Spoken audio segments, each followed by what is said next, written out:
இன்றைக்கி இந்த வீடியோவில் ரொம்பவே ஒரு சுவாரஸ்யமான ஜோதிட தாள்களை தான் இப்போ இந்த வீடியோவில் வந்து பார்க்க போகிறோம். ஜோதிட தாள்களை பார்க்குறதுக்கு முன்னாடி எதை பற்றிய ஜோதிட தாள்களை பார்க்க போகிறோங்கிறத இன்ட்ரோவில் வந்து ஷேர் பண்ணுறேன். எதை பற்றிய ஜோதிட தாள்களை பார்க்க போகிறோங்கிறத இன்ட்ரோவில் வந்து தெரிஞ்சுக்குங்க. ஆக்சுவலி தம்ப்நெயில் பார்த்துட்டு தான் வந்திருப்பீங்க. இருந்தாலும் இன்ட்ரோவில் நான் உங்களுக்கு சொன்னேன்னா கொஞ்சம் விளக்கமாக புரியும். அதனால் நான் உங்களுக்கு இப்போ இன்ட்ரோவில் என்ன ஜோதிட தாள்களை பார்க்க போகிறோங்கிறத சொல்கிறேன், தெரிஞ்சுக்குங்க. தற்போது 2025 ஆண்டு நடந்துட்டுருக்கு. இதில் தமிழ் மாதம் 4வது மாதமான ஆடி மாதமானது பிறந்துருச்சு. தமிழ் மாதம் மொத்தம் 12 இருக்குது. இதில் 4வதாக வரக்கூடிய ஆடி மாதம் சாதாரணமான மாதம் கிடையாது. தமிழ் மாதத்தில் இந்த 4வது மாதம் மட்டும்தான் தெய்வீக மாதம் என்று போற்றப்படுது. தமிழ் மாதத்திலே ரொம்ப சக்தி வாய்ந்த மாதமாக இந்த மாதம் கருதப்படுது. இந்த ஆடி மாதத்தில் ஆடி 1லேருந்து ஆடி முடிகிற வரைக்கும் ஒவ்வொரு நாட்களுக்குமே அதிக சிறப்பு இருக்குது. இந்த ஆடி மாதத்தில் ஒரு சிறப்பு நாளாக வருவது ஆடியில் வரக்கூடிய அமாவாசை. ஆடியே சிறப்பு, ஆடியில் வரக்கூடிய அமாவாசை ரொம்ப சிறப்பு. ஆடி அமாவாசை 2025 எப்போது வருகிறது அப்படிங்கிற தேதியையும் அதனுடைய முக்கியத்துவத்தையும் இந்த வீடியோவில் சொல்ல போகிறேன். அது மட்டும் இல்லாமல் இந்த ஆடி அமாவாசைக்கு பிறகு ஒவ்வொரு ராசிக்காரங்களுக்குமே தலையெழுத்து மாறும். அதில் மகர ராசிக்காரங்களுக்கு என்ன தலையெழுத்து மாறுங்கிறத அவங்கவுங்க நட்சத்திரத்துக்கு ஏற்ப ஷேர் பண்ண போகிறேன். ஸோ இந்த வீடியோவை மகர ராசிக்காரங்க ஸ்கிப் பண்ணாமல் பாருங்கள். அப்போ தான் உங்களோட ராசிக்கு நான் என்ன சொல்கிறேன் அப்படிங்கிறத தெளிவாக இந்த வீடியோவில் வந்து நீங்கள் உங்கள் நட்சத்திரத்துக்கு ஏற்ப தெரிஞ்சு அதற்கேற்ப நடந்து பயனடைய முடியும். அதுக்கு முன்னாடி ஆடி அமாவாசை எப்போது வருது அப்படிங்கிற தேதியையும் முக்கியத்துவத்தையும் ஃபஸ்ட்டு உங்கள் ராசிக்கு சொல்கிறேன். அதை முதல்ல தெரிஞ்சுக்குங்க. ஆக்சுவலி ஒவ்வொரு மாதமும் அமாவாசை வந்தாலும் ஒரு ஆண்டில் வரக்கூடிய 3 அமாவாசை தினங்கள் தனி சிறப்பு வாய்ந்தவை. அதில் ஒன்று தான் ஆடி மாதத்தில் வரக்கூடிய ஆடி அமாவாசை. ஆடி அமாவாசை இப்போ 2025 எப்போது வருகிறது அப்படிங்கிறதையும் எப்போ நம்ம தர்ப்பணம் கொடுக்கணுங்கிறதையும் இந்த வீடியோவில் உங்கள் ராசிக்கு சொல்கிறேன். ஆக்சுவலி ஆடி மாதம் வந்தாலே அம்மன் கோவில்களில் திருவிழா, கூழ்வார்க்கக்கூடிய நிகழ்வு, உற்சவங்கள் நடைபெறும். அதே போல் ஆடி 18 தாலி பிரித்து கொடுக்கக்கூடிய பண்டிகை போன்றவையும் இருக்குது. இதில் முக்கியமான நிகழ்வு தான் ஆடியில் வரக்கூடிய மாத அமாவாசை. ஏன் இந்த அமாவாசை முக்கியம்னா, நம்மளுடைய முன்னோர்கள் என்று சொல்லப்படக்கூடிய பித்ருக்கள் ஆடி மாதம் முதல் மார்கழி மாதம் வரையில் பூமியில் இருப்பாங்க.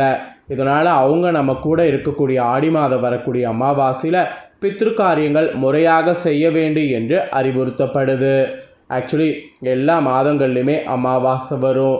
அமாவாசையில் முன்னோர்களுக்கு திதி கொடுக்க வேண்டும். ஆனால் ஆண்டு முழுவதும் திதி கொடுக்க முடியல, இல்லைனா இறந்தவர்களுக்கு முறையான தர்ப்பணம் செய்ய முடியல அப்படிங்கிறவங்க ஆடி மாதம் அமாவாசையில் செய்தால் ஓராண்டுக்கான திதி கொடுத்த பலன் இந்த ஆடி அமாவாசையிலே நமக்கு கிடைத்திடும். அதனால தான் ஆடி அமாவாசை எப்போதுங்கிறத தெரிஞ்சுக்கிட்டு தர்ப்பணம் செய்ய உகந்த நேரமும் தெரிஞ்சு தர்ப்பணம் செய்யணும் என்பது குறிப்பிடப்படுது. அந்த வகையில் ஆண்டுக்கு 3 அமாவாசை சிறப்புன்னு சொன்னால ஆடி அமாவாசை, மகாளி அமாவாசை, தை அமாவாசை. இந்த 3 அமாவாசை திதிகள்லையுமே நீர்நிலைகளில் புண்ணிய நதிகளில் நீராடி தர்ப்பணம் செய்வது எக்ஸ்ட்ரா ஒரு சிறப்பு. அதுவும் ஆடி அமாவாசை நாளில் புண்ணிய நதிகளில் நீர்நிலைகளில் கூட்டம், முன்னோர்களுக்கு திதி கொடுக்க தர்ப்பணம் செய்ய கூட்டம் அலைமோதும். பர்டிகுலராக ராமேஸ்வரம், முக்கடல், கன்னியாகுமரி உள்ளிட்ட இடங்கள்லாம் ஆயிரக்கணக்கான பேரெலாம் வந்து தர்ப்பணம் செய்வாங்க. அதோடு நீங்களும் உங்கள் முன்னோர்களுக்கு செய்தீங்கன்னா ரொம்ப நல்லது. இந்த 2025 ஆடி அமாவாசை ஆங்கில தேதிப்படி ஜூலை 24 வியாழக்கிழமை அன்னைக்கு வருது. அன்றைக்கி தமிழ் மாதம் ஆடியுடைய 8ஆம் தேதி. அன்றைக்கி அதிகாலையில் 3:06 மணிக்கு முதல் அமாவாசை திதி தொடங்கி ஜூலை 25 அதிகாலை 1:48 வரை அமாவாசை திதி இருக்குது. எனவே வியாழன் அன்று ஆடி அமாவாசை பகல் நேரத்திலே நம்ம அனுஷ்டிக்கலாம். அதாவது விடியற் காலையில் தர்ப்பணம், பகல் நேரத்தில் எல்லாமே வந்து நம்ம பண்ணுறத அன்றைக்கே வந்து பண்ணலாம். ஸோ ஆடி அமாவாசையில் தர்ப்பணம் நீங்களாக செய்து முடித்ததுக்கு பின்னாடி உங்களோட வசதிக்கேற்ப ஏதாவது சில பொருட்களை அன்றைய நாளில் தானம் செய்யணும். அது ரொம்ப ரொம்ப முக்கியம். அதை செய்யாமல் மட்டும் இருக்கக்கூடாது. இதுதான் உங்களுக்கு சொல்லப்பட்டிருக்கக்கூடிய முக்கியமான விஷயங்கள் ஆன்மீக ரீதியாக. இப்போ உங்களோட ராசி நட்சத்திரத்துக்கு ஆடி அமாவாசையிலேருந்து என்ன பலன் கிடைக்குங்கிறத சொல்கிறேன். ஸோ மகர ராசிக்காரங்க உத்திராட 2, 3, 4 பாதங்களில் பிறந்தவங்க ஃபஸ்ட்டு பாருங்கள். ஆக்சுவலி எதையும் வெளிப்படையாக பேசி வாழக்கூடிய உங்களுக்கு இந்த ஆடி அமாவாசை யோகமானதாக இருக்கும்.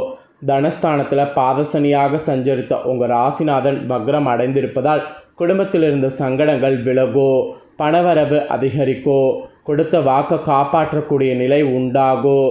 குரு பகவானால் உங்கள் நிலையில் முன்னேற்றம் ஏற்படும், செல்வாக்கு அதிகரிக்கும், பிள்ளைகளால் பெருமை ஏற்படும், ஒரு சிலருக்கு குழந்தை பாக்கியம் கிடைக்கும். இதுவரை உங்களுக்கு இருந்த சங்கடங்கள் விலகும், குலதெய்வ அருள் ஏற்படும், தொழில் வியாபாரம் லாபம் அடையும், போட்டியாளரால் ஏற்பட்ட நெருக்கடிகள் நீங்கும், பணியில் இருப்பவர்களுடைய கோரிக்கை நிறைவேறும், புதிய தொழில் தொடங்க வெளிநாடு செல்ல எதிர்பார்த்த அனுமதி கிடைக்கும். முயற்சி இடத்துல ராகுவால் பார்த்தீங்கன்னு வச்சுக்கோங்களேன், செயல் யாவும் வெற்றியாகும். எதிர்பார்த்த முன்னேற்றத்தை இந்த டைம் அடைவீங்க. வெளிநாடு முயற்சி லாபத்தை ஏற்படுத்தும். திருமண வயதினருக்கு வரன் வரும். பாகிஸ்தானத்திற்கு குருவின் பார்வை உண்டாவதால் தெய்வ வேண்டுதல் நிறைவேறும். ஒரு சிலருக்கு புதிய சொத்து சேரும், வரவேண்டிய பணம் வரும், பெரியோர் ஆதரவு உண்டாகி நினைத்ததை சாதிக்கக்கூடியதாக இந்த அமாவாசை இருக்க போகுது. அரசியல்வாதிகளுக்கு பதவி பொறுப்பு என்ற நிலை உயரும். மாணவர்களுக்கு படிப்பில் இன்ட்ரெஸ்ட் அதிகரிக்கும். ஸோ மகர ராசி இந்த நட்சத்திரத்தில் பிறந்தவங்களுக்கு இந்த அமாவாசையுடைய பலன் இதுதான் குறிப்பிடப்பட்டிருக்குங்க. இதற்கேற்ப நடந்து பலன் பெறுங்க. நெக்ஸ்ட்டு திருவோணமில் பிறந்த மகர ராசிக்கு சொல்கிறேன். இதில் பிறந்தவங்களுக்கு பிறருக்கு வழிகாட்டியாக வாழ்ந்து கொண்டிருக்கக்கூடிய உங்களுக்கு இந்த ஆடி அமாவாசையில் முயற்சியால் முன்னேற்றம் காணக்கூடியதாக சூழ்நிலை இருக்கும். யோகக்காரகன் ராகு நீங்கள் மேற்கொள்ளக்கூடிய முயற்சிகளை வெற்றியாக்குவார். தைரியமாக செயல்பட வைத்து மற்றவரால் முடிக்க முடியாத வேலைகளை முடிக்க வைப்பார். உங்கள் தன்னம்பிக்கை அதிகரிப்பார். நினைத்து பார்க்க முடியாத இடத்திற்கு உங்களை உயர்த்துவார். வெளிநாடு முயற்சிகளை வெற்றியாக்குவார். ஒரு சிலருக்கு அடிக்கடி விமான பயணத்தை ஏற்படுத்துவார். அதே போல் குரு பகவான் உங்கள் கனவுகளை நினைவாக்குவார். வெளியிட செல்வாக்க பன்மடங்கு உயர்த்துவார். பட்டம் பதவி புகழ் உங்களை தேடி வரும். குடும்பத்தில் மகிழ்ச்சியான நிலை ஏற்படும். பிள்ளைகளால் ஏற்பட்ட கவலை நீங்கும். திருமண வயதினருக்கு வரன் வரும். ஒரு சிலருக்கு குழந்தை பாக்கியம் உண்டாகும். அரசியல்வாதிகளுடைய செல்வாக்கு உயரும். ஒரு சிலருக்கு ஊர் மத்தியில் செல்வாக்கு அதிகரிக்கும். பணம் பல வழிகளில் வரும். கடன் அடைப்படும். அதுக்கப்புறம் அருகில் உள்ள கோவில்களில் நீங்களே முன்னின்று திருப்பணிகளை நடத்துவீங்க. தொழில் வியாபாரம் விருத்தியாகும். பணியாளர் ஒத்துழைப்பு அதிகரிக்கும். உத்தியோகத்தில் எதிர்பார்த்த இடமாற்ற பதவி உயர்வு கிடைக்கும். மாணவர்களுக்கு படிப்பில் அக்கறை அதிகரிக்கும். ஒரு சிலர் மேற்கல்விற்காக வெளிநாடு வெளிமாநிலம் என செல்வீங்க. இந்த மாதிரி உங்களோட நட்சத்திரத்தில் பிறந்தவங்களுக்கு அமாவாசை பலன் கிடைக்கும் என்பது குறிப்பிடப்பட்டிருக்கு. நெக்ஸ்ட்டு அவிட்டம் 1-2 பாதங்களில் பிறந்த மகர ராசிக்கு சொல்கிறேன். ஆக்சுவலி உண்மையை உணர்ந்து வாழக்கூடிய உங்களுக்கு இந்த ஆடி அமாவாசை முயற்சியின் அளவிற்கு முன்னேற்றம் காணுற மாதிரி சூழ்நிலை இருக்குது. உங்கள் நட்சத்திரநாதன் 5வது இடத்துல சஞ்சரிப்பதால் முயற்சிகளில் வேகம் இருக்கும். இருந்தாலும் நிதானித்து செயல்படுவது நல்லது. பூர்வீக சொத்துக்களில் சில பிரச்சனை தோன்றும். அதில் அவசரப்பட வேண்டாம். குரு பகவான் அங்கே இணைந்திருப்பதால் எல்லாமே நன்மையில் முடியும். உங்கள் எதிர்பார்ப்பு பூர்த்தியாகும். தலைக்கு வந்தது தலைப்பாகையோடு போனது போல் பிரச்சனை காணாமல் போகும். தடைகளெல்லாம் தாண்டி நினைத்ததை சாதிக்க முடியும். வாழ்க்கையில் இருந்த நெருக்கடி உடல்நிலையில் உண்டான பாதிப்பு முழுமையாக விலகும். வருமானத்தில் ஏற்பட்ட தடை நீங்கும். உத்தியோகத்தில் இருப்பவர்களுக்கு எதிர்பார்த்த இடமாற்ற பதவி உயர்வு கிடைக்கும். அரசியல்வாதிகளுக்கு புதிய பொறுப்பு வரும். குழந்தைகள் பாக்கியத்திற்காக இயங்கியவர்களுக்கு நல்ல தோள்கள் வரும். திருமண வயதினருக்கு திருமணம் பார்த்தீங்கன்னு வச்சுக்கோங்களேன், கண்டிப்பாக அமையும். புதிய சொத்து சேரும். கோயில் வேண்டுதல்களை நிறைவேற்றுவீங்க. மாணவர்கள் மேற்படிப்பு கனவு நனவாகும். படிப்பில் இன்ட்ரெஸ்ட் அதிகரிக்கும். தம்பதிகளுக்குள் இருந்த பிரச்சனைகள் விலகும். விஐபிகள் ஆதரவு இந்த அமாவாசையிலிருந்து உங்களுக்கு கிடைக்கும். முயற்சி ஸ்தானத்தில் சஞ்சரிக்கக்கூடிய ராகுவால் நினைப்பதை நினைத்தபடியே செய்து கொள்ள முடியும். எல்லா வகையிலுமே உங்களுக்கு செல்வாக்கு உயரும். அதிர்ஷ்ட வாய்ப்பு தேடி வரும். உங்களோட நட்சத்திரத்தில் பிறந்த மகர ராசிக்காரங்களுக்கு இந்த அமாவாசை பலன் இதுதான் குறிப்பிடப்பட்டிருக்கு. அவ்வளோதாங்க. உங்கள் ராசிக்கு நட்சத்திரத்துக்கு ஏற்ப அமாவாசையில் என்ன பலன் பெறுவீங்க அப்படிங்கிறத தெளிவாக இந்த வீடியோவில் ஜோதிடர்கள் சொன்னதை உங்களுக்கு ஷேர் பண்ணிட்டேன். ஷேர் பண்ணதை தெளிவாக இந்த வீடியோவில் உங்களோட ராசிக்கு நீங்கள் தெரிஞ்சிருப்பீங்க. தெரிஞ்சதுக்கேற்ப நடந்து பயன் பெறுங்க. நீங்கள் இதை பார்த்து பயனடைகிறது போல் உங்கள் ஃப்ரெண்ட்ஸ் ஃபேமிலியில் இருக்கிறவங்களும் பார்த்து பயனடையணும் அப்படின்னு நினச்சிங்கன்னா வீடியோ லைக் பண்ணி ஷேர் பண்ணுங்கள். வீடியோவை உங்கள் ஃப்ரெண்ட்ஸ் ஃபேமிலியில் இருக்கிறவங்களும் பார்க்கட்டும். அவங்களும் அவங்களோட ராசி மகர ராசியாக இருந்ததுன்னா இந்த தாள்களை வந்து இந்த வீடியோ மூலிமா தெரிஞ்சு இதற்கேற்ப நடந்து பலனடையட்டும். ஸோ கண்டிப்பாக வீடியோ லைக் பண்ணி ஷேர் பண்ணுங்கள், உங்கள் ஃப்ரெண்ட்ஸ் ஃபேமிலியில் இருக்கிறவங்களும் பார்க்கட்டும்.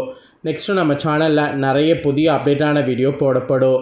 அதையெல்லாமே உடனுக்குடனே தெரிந்து கொள்ள மறக்காமல் நம்ம சேனலை சப்ஸ்கிரைப் பண்ணுங்கள், கூட பெல் பண்ண ப்ரெஸ் பண்ணுங்கள். அதை நீங்கள் பண்ணிட்டீங்கன்னா இனி நான் போகிற மற்ற அப்டேட்டான வீடியோ உடனுக்குடனே தெரிந்து கொள்ளலாம். ஸோ மறக்காமல் சப்ஸ்கிரைப் பண்ணி பெல் பண்ண ப்ரெஸ் பண்ணி சப்போர்ட் பண்ணுங்கள். வேறொரு வீடியோவில் உங்களை சந்திக்கிறேன். தேங்க்யூ.